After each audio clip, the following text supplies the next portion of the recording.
Super 6 super 7 విషయంలో తాను ప్రజలను మోసం చేయడానికి అన్ని రకాలుగా ముందుగానే నిర్ణయించుకున్నారు కాబట్టి అబద్ధాలను కూడా రక్తి కట్టించారు. సూపర్ 6 సూపర్ 7 హామీలను తాను నెరవేర్చకపోయినా అబద్ధాలు పదే పదే అవే అబద్ధాలు చెబుతూ సూపర్ 6 సూపర్ 7 అట్టర్ ఫ్లాప్ అయినా కూడా తాను చేయలేక సూపర్ హిట్ అంటూ నిస్సిగ్గుగా మోసం చేస్తూ గోబల్స్ ప్రచారానికి దిగారు. నిజానికి ఒక మోసానికి షర్టు ప్యాంటు వేస్తే అది చంద్రబాబు అవుతాడు. ఒక మోసానికి షర్టు ప్యాంటు వేస్తే అది చంద్రబాబు అవుతుంది. అబద్ధానికి రెక్కలు కడితే అవి చంద్రబాబు మాటలు అవుతాయి. ఈ బడ్జెట్లో కూడా అవే పచ్చి అబద్ధాలు, తప్పుడు లెక్కలు, లేని గొప్పలు, చంద్రబాబు భజన ఈ బడ్జెట్లో ఇవే కనిపిస్తాయి.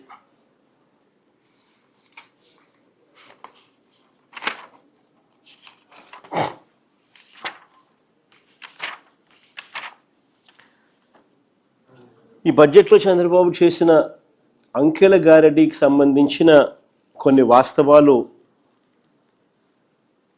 మీ ద్వారా ప్రజల దృష్టికి తీసుకొని పోయే ప్రయత్నం చేస్తున్నాను.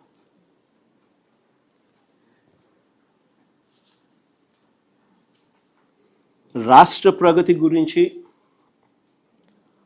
ఆర్థిక వ్యవస్థ గురించి చంద్రబాబు మాటలేమో కోటలు దాటుతూ ఉంటాయి.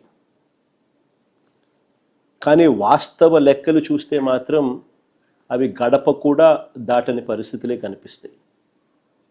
చంద్రబాబు హయాంలో అంతా కూడా పబ్లిసిటీ పీక్, పర్ఫార్మెన్స్ మాత్రం వీక్. ఇది స్టాండర్డ్ చంద్రబాబు గారి పాలనలో మనకు కనిపిస్తూ ఉన్న సత్యం. 2024-25 రాష్ట్ర ఆర్థిక వృద్ధి అంటే జిఎస్డిపి వృద్ధి రేటు 11.75% చంద్రబాబు నాయుడు గారు చెప్పుకొస్తారు. దేశ జీడిపి వృద్ధి రేటు 9.8% మాత్రమేనని చంద్రబాబు నాయుడు గారు తన ఆఫీస్లో కూర్చొని అంకెలు రాసేస్తారు. ఇది 2024-25కి సంబంధించి చంద్రబాబు నాయుడు గారు ఇస్తా ఉన్న సమాచారం.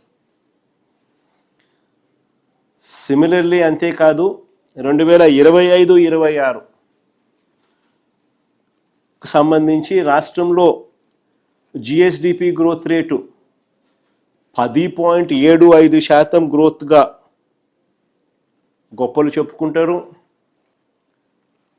ఈ 25-26లో దేశ జీడిపి గ్రోత్ రేటు 8%, కానీ రాష్ట్రంలో 10.75% నమోదైంది అని చెప్పి చంద్రబాబు నాయుడు గారు తన డబ్బాను తానే మోయించడం మొదలు పెడతాడు. ఫ్యాబ్రికేటెడ్ నెంబర్స్తో తన డప్పు తానే కొట్టుకోవడం మనకంతా కూడా కనిపిస్తూ ఉంది. నేను ఒకటే అడుగుతా ఉన్నా, జీడిపిలో అంటే రాష్ట్ర వృద్ధి రేటు అని అంటే రాష్ట్రం పురోగతిలో ఉందని దాని అర్థం. Primary sector, secondary sector, tertiary sector అన్నీ కూడా పురోగతి సాధిస్తున్నాయి అనేది దాని అర్థం. అంటే వ్యవసాయము, మ్యానుఫ్యాక్చరింగు, సర్వీసెస్ సెక్టరు అన్ని సెక్టర్సు వేగంగా పరిగెత్తా ఉన్నాయని దాని అర్థం. మరి చంద్రబాబు చెప్పిన ఈ లెక్కలే నిజమైతే జిఎస్డిపిలో ఈ మేరకు గ్రోత్ రేటు నిజంగానే కనిపిస్తూ ఉంటే దట్ షుడ్ ట్రాన్స్లేట్ ఇంటూ ప్రజల తలసరి ఆదాయం కూడా ఇదే రీతిలో నిజంగా పెరిగి ఉండాలి కదా. దట్ షుడ్ ట్రాన్స్లేట్ ఇంటూ ప్రజల తలసరి ఆదాయం కూడా ఇదే రీతిలో నిజంగానే పెరిగి ఉండాలి కదా. ఆ తలసరి